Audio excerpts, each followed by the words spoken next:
So it didn't look like rain that day.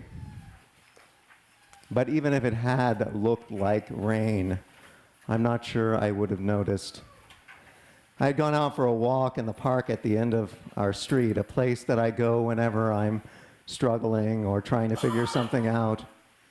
And I was walking along that day, paying no attention to anything around me, because I had been in a work situation, maybe some of you can relate, unfortunately, a place where the supervisor, this was years ago, but had masked control with fake concern and had divided the staff amongst each other, had denied truth when we revealed it, had distorted truth and manipulated us, and it was to the point where I didn't know whether I was coming or going. So there I was that day, taking that walk, and as I said, it didn't look like rain.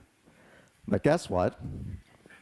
What happened in Southern California, ever so rarely, it seemed to happen yesterday, but it happened that day, and I'm walking along on this nature path, and all of a sudden, the sky opened up and rain poured down on me. And I mean poured. Now, a normal person behaving normally gets out of the rain when that happens, unless you're Gene Kelly and you're feeling full of such joy, you're dancing and singing in the rain. I definitely was not feeling like Gene Kelly that day.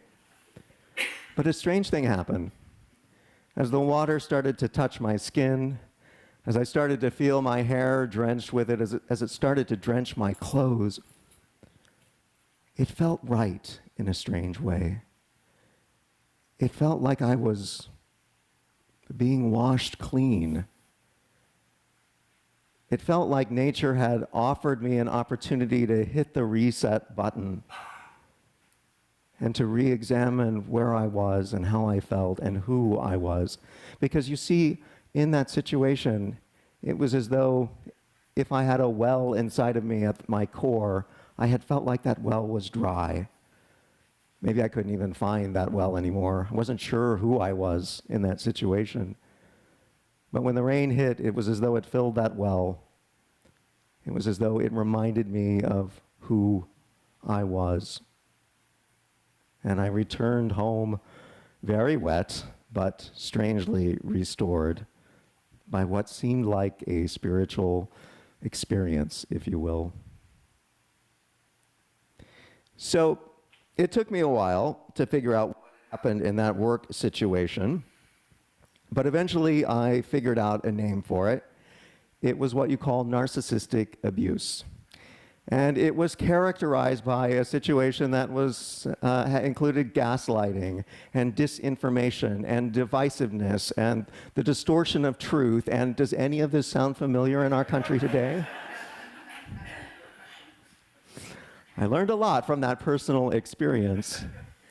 I learned a lot about what so many people have unfortunately experienced, often within their family system. A parent who is narcissistic and a child grows up in that environment struggling to figure out who they are. Or someone with a spouse who is narcissistic in that way, and they also lose sight of that center part of themselves, that well that feels like it's dry, or maybe they can't find the pathway to it. It can be a boss or a friend or a sibling, but many of us have experienced those forces in our lives. And of course, as I'm thinking about this and learning about this, I'm realizing that this is happening on a macro level, that narcissistic abuse is something that nobody in our nation certainly has been able to evade. Whoever they think the culprit is, if you ask anyone in the United States right now, is there gaslighting and manipulation and all these things going on from leadership, they will tell you yes. Because whoever they think the culprit is, we all know that we have experienced something that is toxic and difficult to recover from.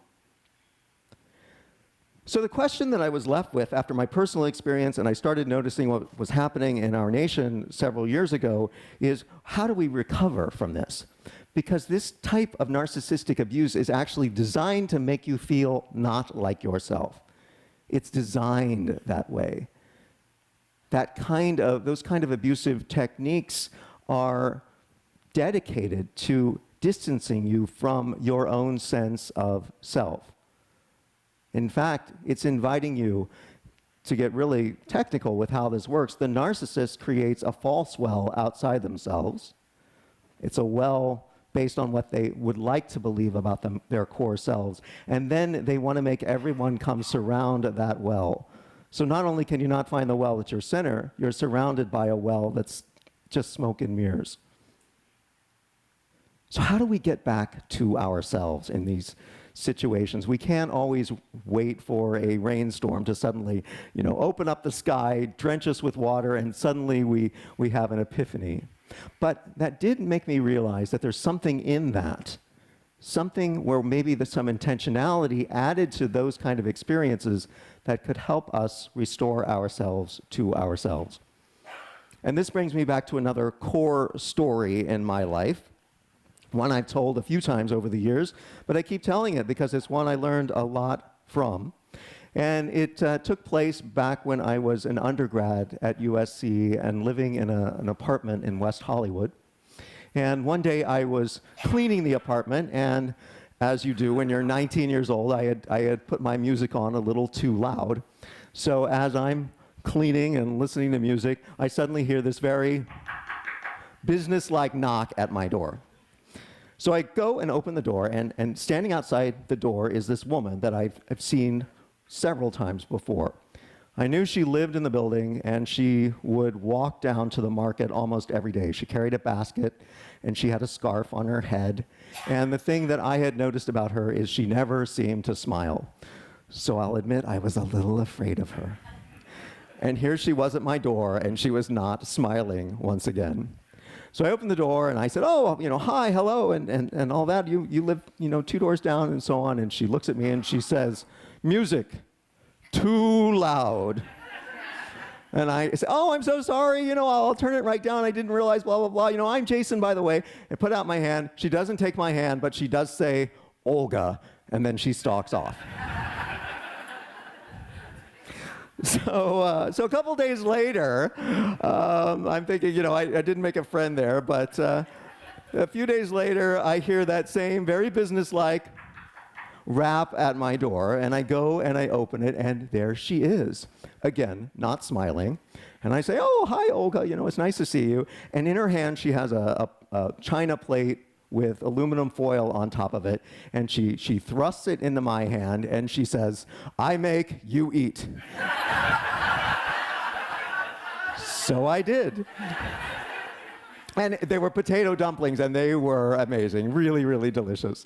So a couple days later, I got my courage together and thought, I've got to return this plate to this woman. So I go, and I knock at her door, and she opens it up, and she bustles me in. And before I know it, I'm sitting down at her kitchen table, and she's brought up this beautiful little coffee set, china set that looks like it came from far away, and she's pouring this very rich coffee, but delicious coffee, in these little cups, and we're sipping them. And she starts to tell me about herself. And she tells me about where she came from. She tells me about living in a country that had started to change. She told me about a place where you no longer knew if what was on the news was real or distortion. She told me about a place where the leadership had started to lie to the people and turn people against each other, where neighbors and family and friends no longer knew who they could trust. She told me about a place that she ended up having to leave in the middle of the night from, taking very few belongings with her, leaving behind friends and family. And as she spoke of all this, I was sitting there, my 19-year-old self, trying to take this in, trying to understand the experience that she had. And all I could say when she was done is Olga, how did you carry on? And I'll never forget, she looked at me, she took a long sip from that coffee, put the cup down, and she said, it's good coffee.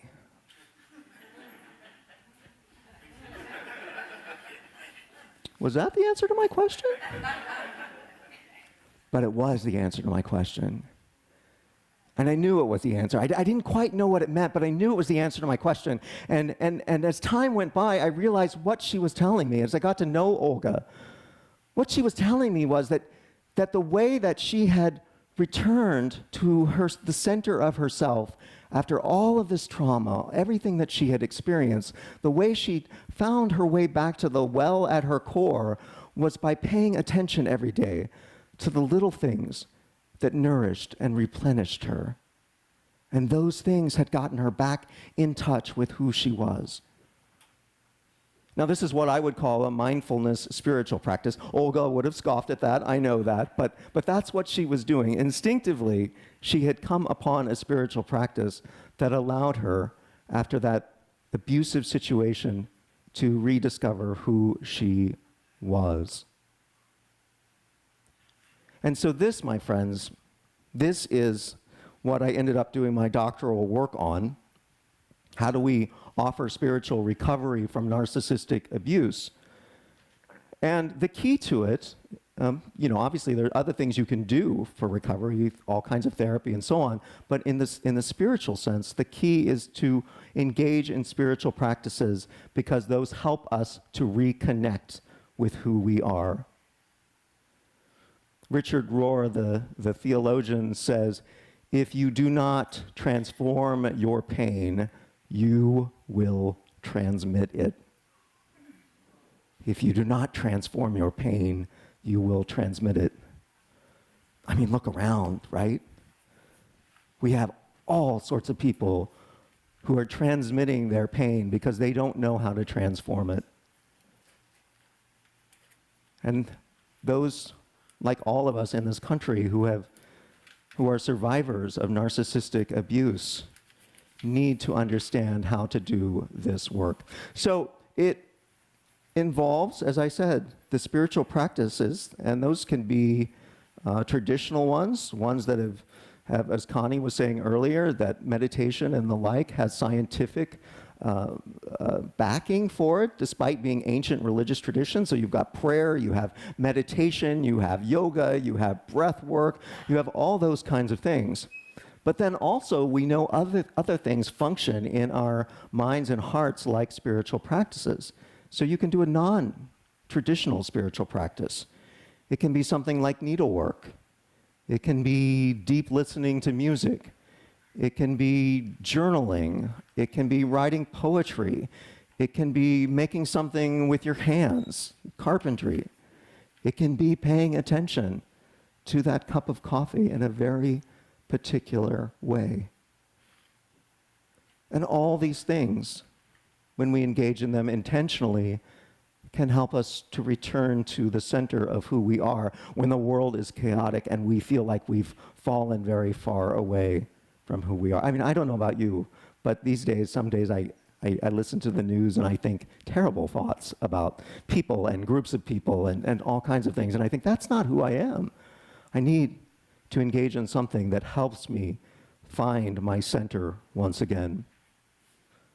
And as UUs, we believe that love is at our center, that there is a well of love there that allows us to be deeply compassionate and caring, to care for one another and the world.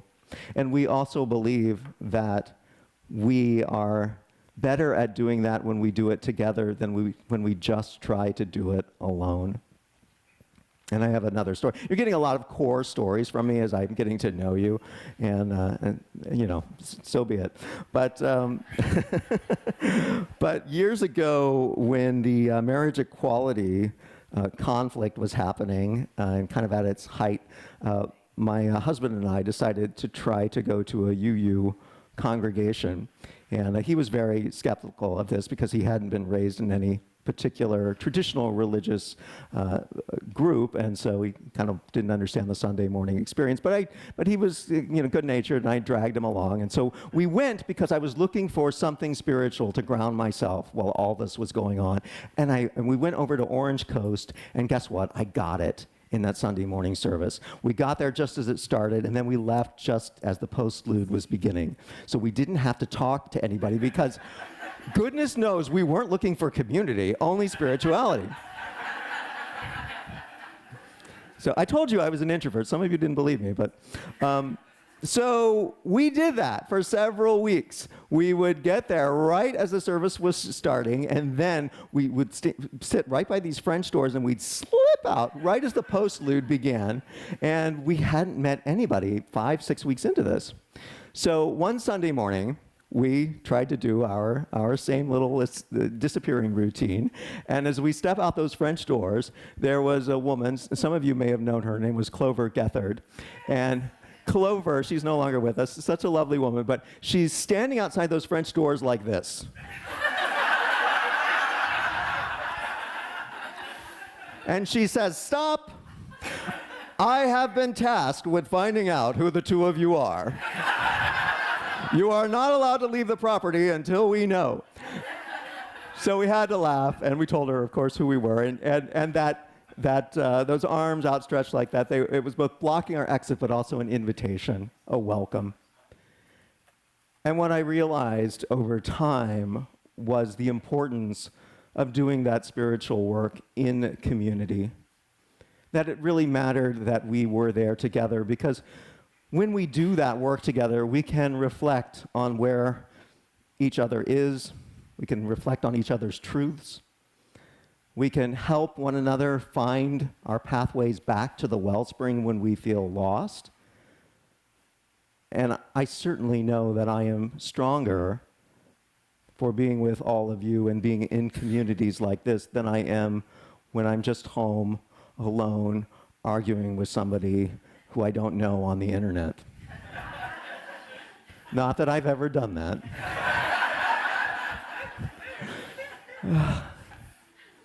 So, as you all know, I don't need to review, these times are really challenging ones.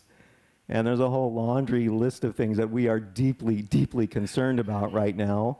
I had the privilege of being at our social action meeting this week, and the good folks there are working on trying to think about what theme that we would put as an umbrella theme over the work that this congregation does. Something like protecting vulnerable communities, or offering safety and security, or ensuring justice for those who are being targeted. Whatever it might be, we're trying to pull everything together so that we feel as a community that we are able to respond in these times.